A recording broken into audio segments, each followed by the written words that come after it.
Good morning, everyone. Thanks a lot for joining us in India CSR Summit 2021.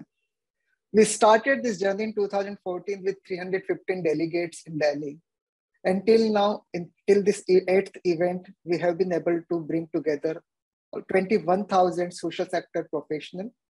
We are really proud of this journey and this association that has been there with all of you. We are delighted to present India CSR Summit 2021 with 15 panel sessions and different master classes and workshops.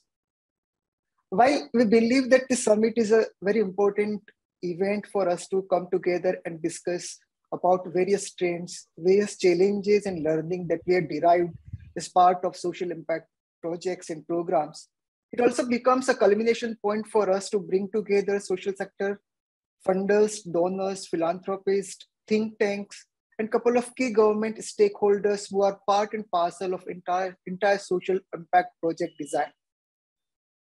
In this entire 3 days event, we will try to discuss about key narratives which are there, key challenges we are there, and key collaboration opportunities available for all of us. As part of this event, every year we launch India CSR Outlook report. This year, we have launched this entire report in the 3rd week of November itself to help all the stakeholders to go through the data sets, all the trends which are already available. In my today's 10-minute presentation, I will largely talk about decoding all this data and presenting some insights which are coming from our analysis of almost 600 companies' portfolio analysis in last 5 years, looking at different thematic trends, sub-thematic projects and programs, and also trying to understand some priorities which we derive while our interaction with corporate leadership teams, largely 300 plus companies, CSR heads with whom we interact on daily basis, weekly basis, or as part of our programmatic design. Namrata, please next.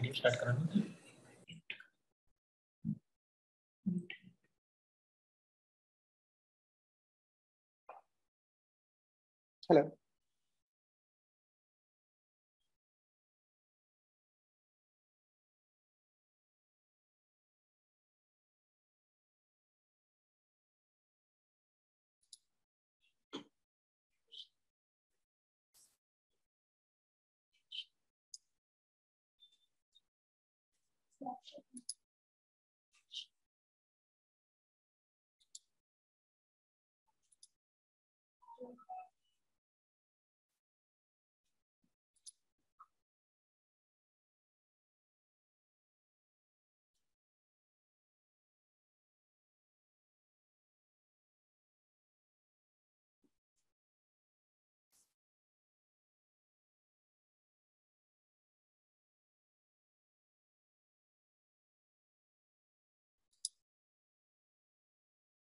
While Namrata is uploading the screen, we have tried to look at CSR trend analysis of top 300 companies in last 5 years.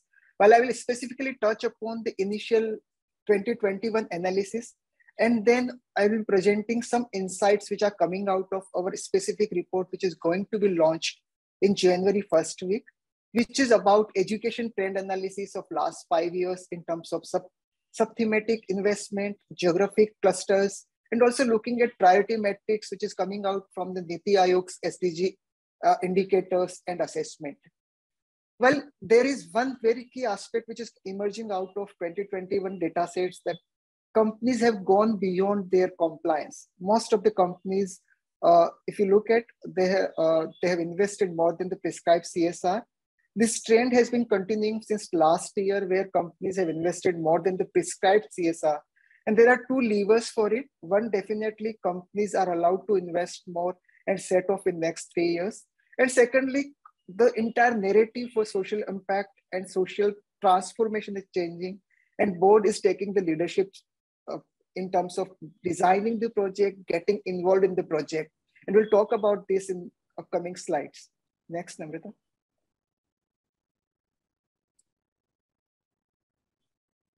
So this is very important. This graph, technically, if you look at almost 2/3 of the companies from the top 300 companies in India have spent more than the prescribed CSR. You all are aware about this fact, but the trend which we have seen in last 3 years, that in 1920, there were only 45, 46% companies which were investing more than the prescribed in top 300 companies. But now it's almost 2/3 of the companies which are investing more than the prescribed, which is good in a way because companies are looking at need-based investment on social impact side, and they are creating the good foundation for future projects and program. Next. Now we look at the distribution of CSR fund in India, and we all are aware, and most of us who come from social impact background have been questioning that why certain states which are core industrial states are getting more CSR fund. But let's try to understand the entire narrative of CSR, where even the CSR mandate in some of the other way mandates companies or says that you need to prioritize your local area, where you have manufacturing hub, where you have suppliers, where you have your value chain. Secondly, it also works for companies to invest in the core geographies where they are based out of, where they are operating, where they have operations, where they have key community, because they understand the community requirement and community need in a better way. They have been working with this community, they have been among this community for years. So they know that what type of priorities are there for the local social program. What are the different kind of community requirements are there. That's where it makes sense for companies to invest more in the core geographies where they are operating or have plant locations. While there are certain set of companies which are going beyond their geographies, there are some sectors where we have seen companies investing across India, especially banking and finance, financial institutions or service sector, IT, telecom. All these kind of companies have gone beyond core office locations to other geographies and investing project. We have seen a financial company investing in Bihar, Jharkhand without having any business or strategic linkages there. So there are both different type of requirement where companies are responding to. And this will remain part and parcel of CSR fund flow, that where companies have their plant locations, geographic priorities, they will have to invest more in those core clusters. When you look at thematic distribution of CSR fund, there is a change which we have seen because of COVID-19. We have seen more investment going towards healthcare, WASH program, while less investment towards education and skill development program. While education and skill development used to be almost 1/3 every year since last 7 years, but in last financial year only we have seen this change, this trend changing, and more investment going towards healthcare program. Next. Yeah. So these are few insights which we have built through our interaction with companies, corporate leadership team. One key change or key shift that we have seen in last 2-3 years especially is that boardroom is getting involved in CSR project design. This was not happening till 2016-17. Now, most of the leadership team in the core companies, top companies, is getting involved in CSR project design. They are taking decision about what type of projects is to be done, what type of implementation mechanism needs to be followed, which is a good sign, because wherever top leadership is getting involved in project prioritization, they are in a way ensuring that we are creating sustainable projects. We are investing in projects which are creating better social return on investment. Second key insight which is emerging out of our analysis is about technology-driven projects. Companies are looking at more and more technology integration in the projects and program, be it education, be it healthcare, be it even livelihood projects and program, be it social security program for the community. Everywhere we are seeing technology as a key lever being integrated in projects and program. Now, third point is very crucial for all of us who are here. Local and grassroots NGOs are getting more desired attention. This is a trend which is emerging since 2019-20, where we have seen more companies coming to us and saying that we are looking for local and grassroots NGOs, which is more connected with the community, which has more understanding of the local context. Till 2014 to 2016-17, most of the grassroots NGOs were complaining that big NGOs, large NGOs are getting the larger share of the CSR fund implementation. But this narrative is gradually changing, and even companies are realizing that grassroots NGOs are able to deliver better on impact side. We will talk about this when we do a couple of more sessions in the coming days. One change which we have seen is decreasing size of the CSR fund for each of the project, which used to be around 2.5 crore every year. Now it has come down to 1.8. This might be because of more projects going towards COVID-19 response. Fund size for committed projects like in education or livelihood or women empowerment has decreased because of certain overcommitment towards healthcare projects and program. So this might be one year specific change. We cannot commit on that right now. Probably once we analyze all the 1000 plus companies, we'll be able to better comment on this. One other aspect which is emerging out of our discussion and this data analysis is that companies are getting more serious and more concerned about implementation on environment project side, specifically a water side of the project. There is one specific aspect of this, obviously, because of COP26 and India's commitment for net zero commitment. Companies are looking at how they can ramp up their environment side of project in CSR as well, which help them to ultimately commit some better projects and program on ESG side. Even beyond that, we are looking at when boardroom is getting involved, they are looking at environment side of the projects more for the long-term social impact. Other side, which is about education, we are seeing that projects which are able to deliver off the campus program in sync with on the campus requirement.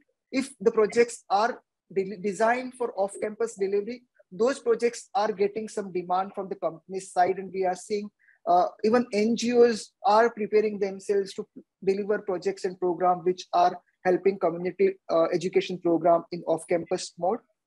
Wellness, nutrition, and mental health. These are the three areas which are emerging in as sub-investment or sub-thematic area of healthcare projects and program. And we are seeing good traction coming. Even NGOs are preparing good projects and program on that side.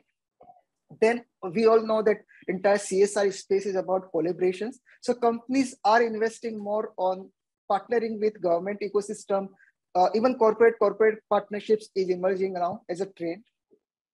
Next, Namrata. As part of this entire CSR fund analysis, we have been doing trend analysis for education projects, healthcare projects. And we have tried to look at last 5 years education program by top 300 companies. And then we have tried to come out with some insights which can help both corporate sector who are investing on education side, as well as NGOs who are implementing projects on education side.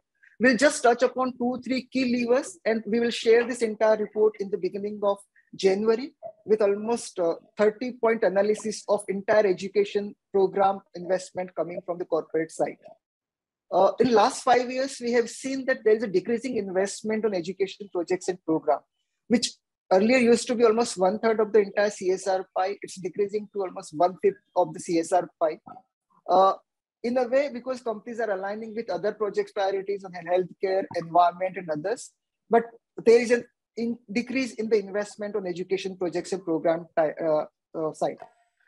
Ticket size of education program is also decreasing, which used to be 2 crore plus on an average for education program from top 300 companies, has come down to 1.38 crore in last financial year.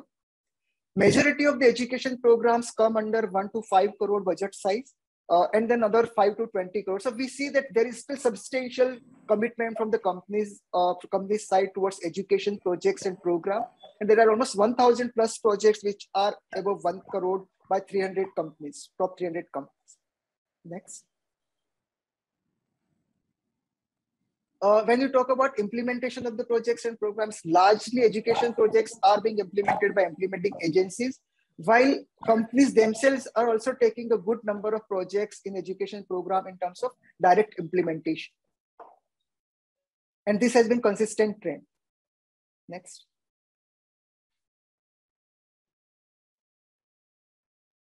The next slide is about how sub-thematic investment is happening in education projects and program, and what type of target group education programs are catering to. When we look at last 5 years trend, the larger share of education program has been towards early childhood care and education program, along with education infrastructure. There might be some decrease in education infra from this year onwards because asset creation and all other things are getting deprioritized by companies and they're investing more towards programmatic side. There are programs on nutrition side, there are programs on primary education side, but one concern which we want to raise here is about secondary education. There is very less investment going towards secondary education program, and probably we need to think about it that why we are not thinking about secondary education, because these are the years where these youth who are going to enter into certain age are going to get ready for jobs, get ready for future skills. So probably this is an area where companies and NGOs need to start thinking about more prioritization. We'll share more insights about this report, the entire report, in the second week of January. And a few of these insights will be available on our website in the next week. Thanks a lot and wish you all the best. Thank you.